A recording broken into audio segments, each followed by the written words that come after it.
Direktor, kumusta ang checking ninyo? Meron po ba kayong sumbong na natatanggap na halimbawa ay hindi sumusunod dito po mga gasoline stations?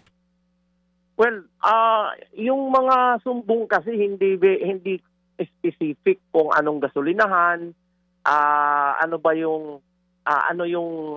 dahilan bakit nasuspetsahan yung gasolinahan na hindi tumama ang increase. Ang ginagawa na lang ho namin, every week may inspection ho kami. So tuloy-tuloy naman, may isang report na nakita tayo na may cases ng mga gasolinahan na hindi sumusunod at may isa ding report na halos lahat sumunod.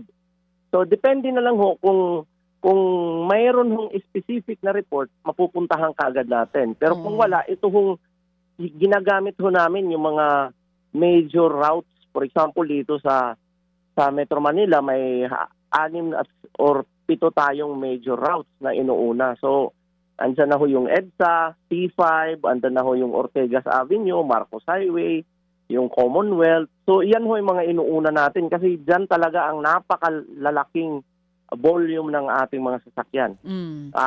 With the limited resource that we have, yung ating inspector hindi naman ganun ka dami na halos mauubos natin in 1 week yung buong Metro Manila. Oo So ang nga hirap po. po din. Tama. Ilan po ba ang inspector ninyo na sumusuyod po dito sa Maynila just to make sure na sumusunod po ito mga gasoline stations natin? Para lang po alam namin. Umaabot po tayo ng 4 to 5 teams na merong tigta-3 inspector. So yan ho at meron tayong mga field offices na gumagawa din ng halos ganung kadaming team. Pero compared talaga sa dami ng, for example, meron tayo dito almost 2,000 sa Metro Manila na gasoline station, hindi pa rin ho kakayanin. Ang atin na lang ho, maganda sana kung ang report very specific doon sa isang gasolinahan, mauuna natin. Otherwise, magtatargeting ho kami ng mga major roads.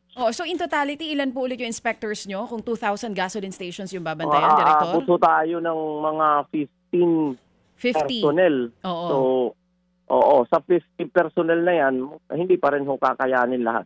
Tapos kanina binabanggit nyo po merong isang gasoline station na confirmed hindi sumunod.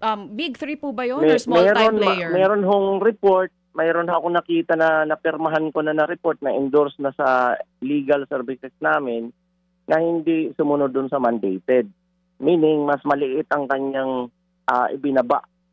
So, ang atin yan, sa actionan ho yan ng legal department namin para ma-penalize. Kasi may penalty ho na kaakibat doon sa hindi pagsunod sa mandated na price adjustment. Oo, pwede sila mapasara pagka talagang nahuli na hindi sumusunod. Director, saan yan? Tsaka big three po ba or small time player lang? Hindi po.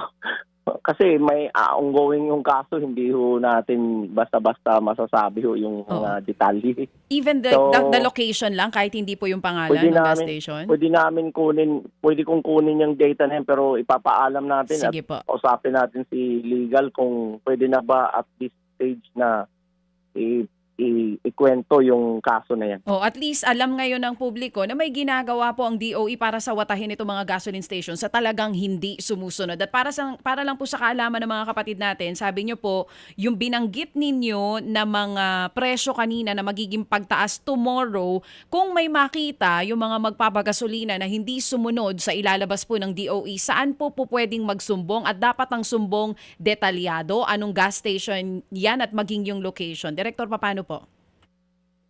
Well, meron ho tayong contact details sa DO website, pero kung madidiretso ng matutulungan kami ng media network, gaya ninyo, Ma'am Chacha, pwede na hong idiretsa sa akin para mas mabilis ho talaga kaagad ang aming aksyon. Yan din ho ang ginagawa ng ibang kilala natin sa media na nagre-report. Dinidiretso na lang sa akin at saka binibigay natin kaagad dun sa mga inspector natin for quick response, ang official lang ho talaga, mayroon kaming contact details doon sa DO website. para official din naman ho ang paraan ng paggawa ng complaint. Mga kapatid, patuloy po kayong tumutok sa 105.9 True FM para sa totoong balita, impormasyon, music and entertainment. Mag-subscribe sa aming YouTube channel at podcast at sundan nyo kami sa Facebook, Instagram, X at TikTok sa True Network PH. Bisitahin din po ang aming official website, truefm.ph. At panoorin din kami sa True TV Signal, Channel 19. Kami po ang 105.9 True FM. Laging true sa'yo, kapatid.